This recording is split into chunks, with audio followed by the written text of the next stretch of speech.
Welcome back to 18 News. Time once again for our weekly visit to the Dubois County Humane Society. Donna Hopkins is with us once again.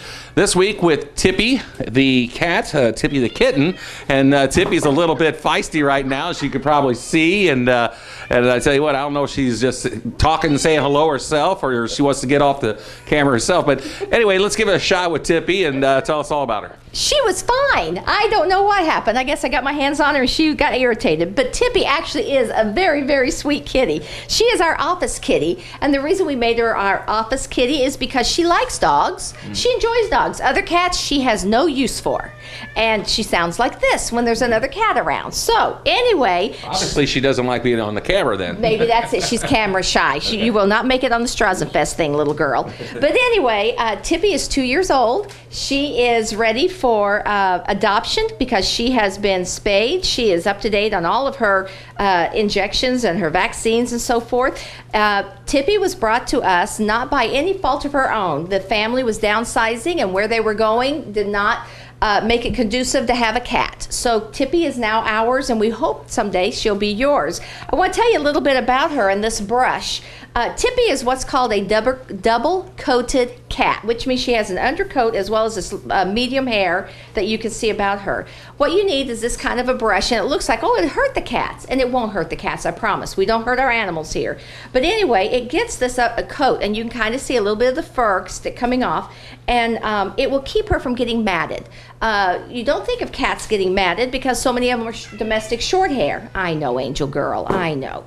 Anyway, and I may just let her down and finish talking. Okay, fine. Okay, there she goes. And there she goes. She's a beautiful kitty when you look at her, like I said. But anyway, usually the domestic short-haired cats, they don't get fur balls because, or knots in their hair because it's short.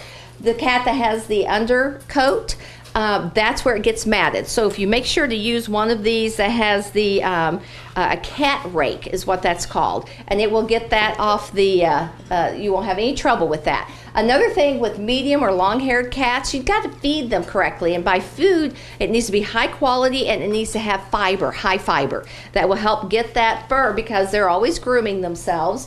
And so we want to make sure that they don't get any fur balls because everybody jokes about cats hacking up a fur ball. Well, we don't need that. And if you give them good quality food, you brush them, you're going to limit that tremendously. Okay, great. One thing, I know you got programs to talk about, but I want to quickly talk about again. Last week we already went over the precautionaries for heat, but this week the heat's not going to be, at least the humidity won't be as oppressive, but the heat is still going to be there and you still need to be careful.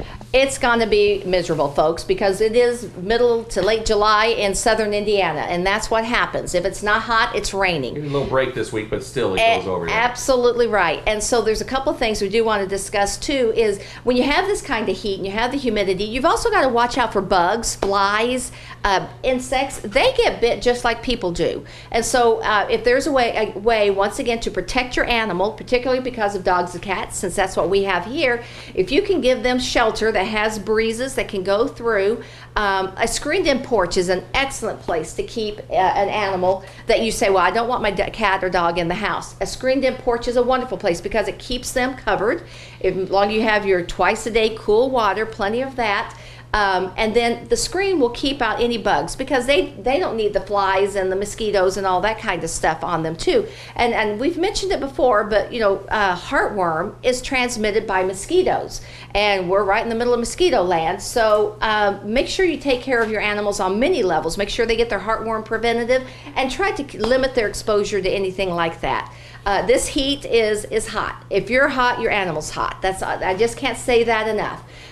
If you don't want to stand in the sun for very long, don't make your animals stay in the sun for very long. So temper it with that. Remember, they've also got a fur coat on that we don't have on.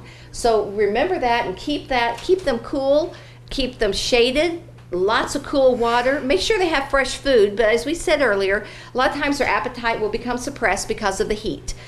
So don't get alarmed if they're like, well, they usually eat a whole bowl and now they're only eating half. If they're not getting super skinny, it's just Mother Nature doing its job. They're just trying to get through this hot summer like the rest of us. Okay, let's talk about a couple other things real quick. We have our transports going up to Bloomington. As you know, we're very, very, very big proponents of spay and neutering. This is where we go up, is to Pets Alive. We leave at 7 a.m. in the mornings. We go first and third Mondays of the month. And they leave at 7 in the morning. You need to come in and pre-register to do this. For cats, to include their rabies, it is a cost of $45. And for dogs, to include the rabies injection, if you don't have proof of that, it's $75. They spend the night. They come back on Tuesday. You pick them up after 1:30, between 1:30 and 5. And you don't have to worry about having stitches removed or anything like that, because it's all done on microsurgery, and it's a very easy way to do it. Very good. Excuse me. Information on Tippy and all the other fine animals available for adoption here at the Dubois County Humane Society is available on their website at DuboisCountyHumane.org, petfinder.com, and of course all the avenues we tell you every week about on via Facebook or whatever, on social media and the World Wide Web. So thanks a lot for watching. Thank you very much for being with us, Donna. Stay tuned. Weather's next.